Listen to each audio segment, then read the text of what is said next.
Hey everybody, from here on out, story videos will usually be just straight into the story. No fluff, nothing like that, but since this is the first one, we're going to make a small exception.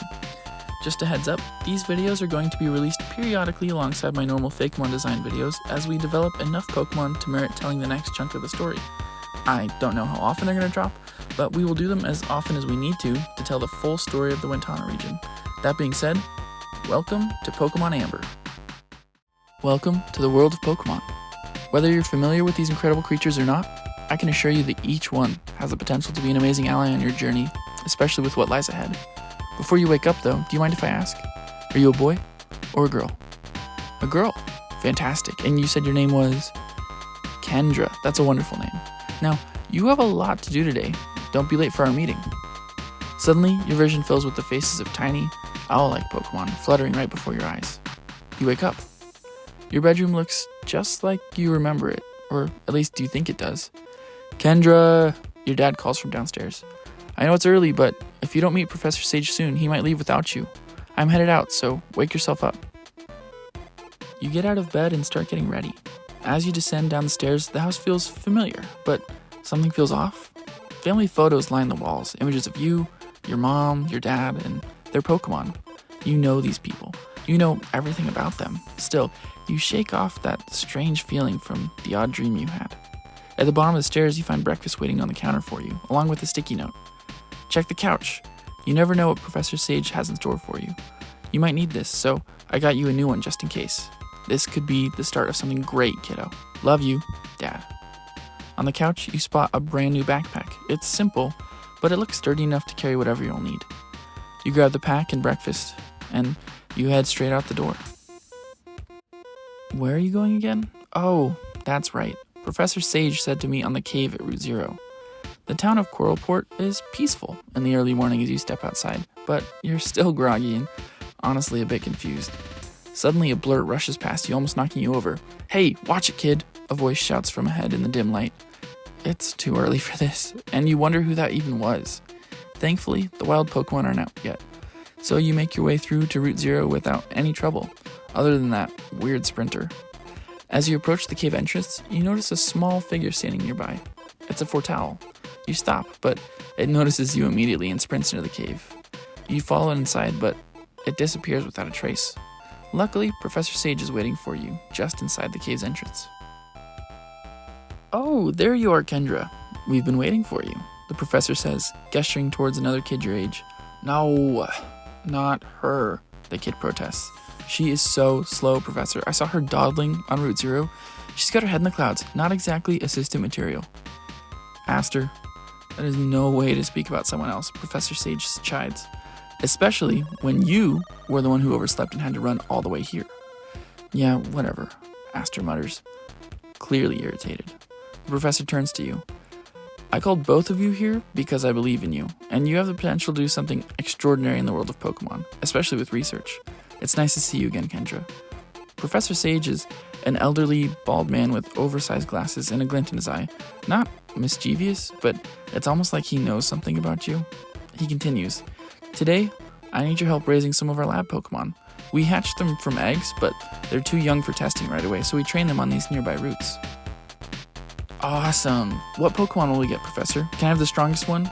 Aster asks excitedly. They're all level 3, so none is exactly the strongest yet, Professor Sage replies.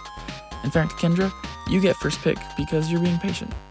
The professor opens a briefcase with 3 Pokeballs inside. A hologram above each ball shows the Pokemon it contains. Despite the high-tech display, each ball is also labeled with masking tape and a Sharpie. Clearly, the professor is struggling with keeping track of them. The choices are unfamiliar. It's a beetle, a fish, and a toad, but you can feel it in your gut. The fish feels right.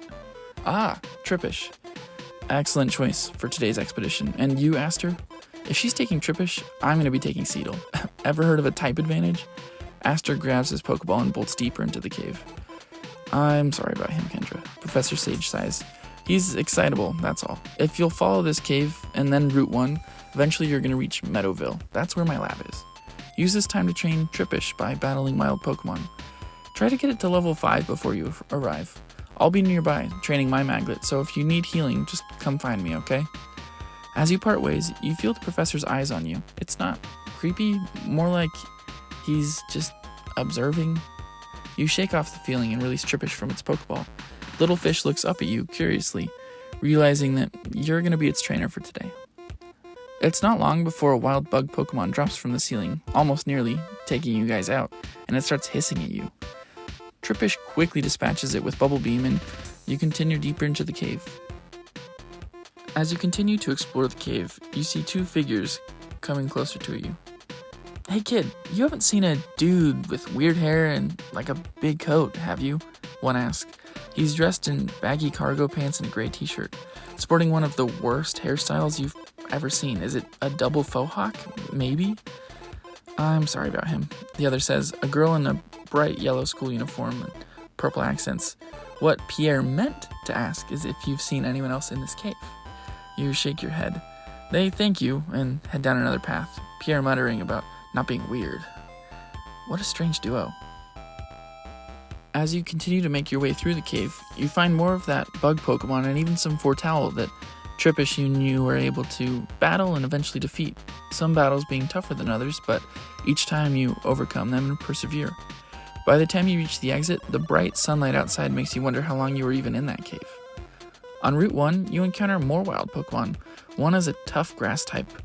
It's maybe some kind of cactus, while another is particularly aggressive bug type. Each battle fires at Tripish even more, and Little Fish grins at you after each victory. By the time you reach Meadowville, both you and Tripish are exhausted. You glance down at the determined little Pokemon, smiling at its perseverance. Something about its love for battling really resonates with you. You even begin to wonder what it would be like to battle against other trainers. "Kendra, you made it!" Professor Sage calls from the steps of a large building, perhaps an observatory. It's got a glass dome on top that glistens in the sunlight. Come inside. I'd love to evaluate Tripish's progress." Inside, you place Tripish's Pokeball on a table in the center of the room. Screens flash to life, analyzing everything. New moves learned, battles fought, and levels gained. After a moment, the machine beeps and the data disappears from the screens. "Technology can be pretty impressive, but I still trust my own eyes," Professor Sage says with a wink.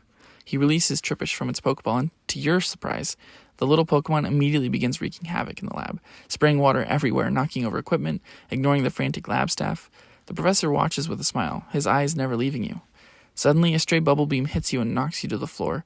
You call out to Tripish, telling it to stop. Immediately, Tripish backs off and scurries over, nuzzling you like an affectionate puppy. The professor approaches, still smiling. "As I suspected. You have the makings of an excellent trainer." He hands you a small device which buzzes to life in your hand. This is a Rotom Watch, which doubles as a Pokedex. I'm going to need you to collect data on as many Pokemon as you can, okay? Strange phenomena are happening all over Wentano, and I really could use your help investigating them. Can I count on you? You nod, realizing this journey is going to be more than you ever expected. And there you have it, part 1 of our story. I know it isn't much, but setting up these early portions allows me to make sure that the more interesting parts of our story make complete sense. If you're wondering how Pokemon Granite, which is going to be the other half of this series, will be different, I promise it's much more than just the standard differences you might be used to in a Pokemon game. Go check it out here, and until then, thanks for watching, and I look forward to making more Wentano content for you guys. Leave any guesses as to who these new characters might be and your predictions for their futures.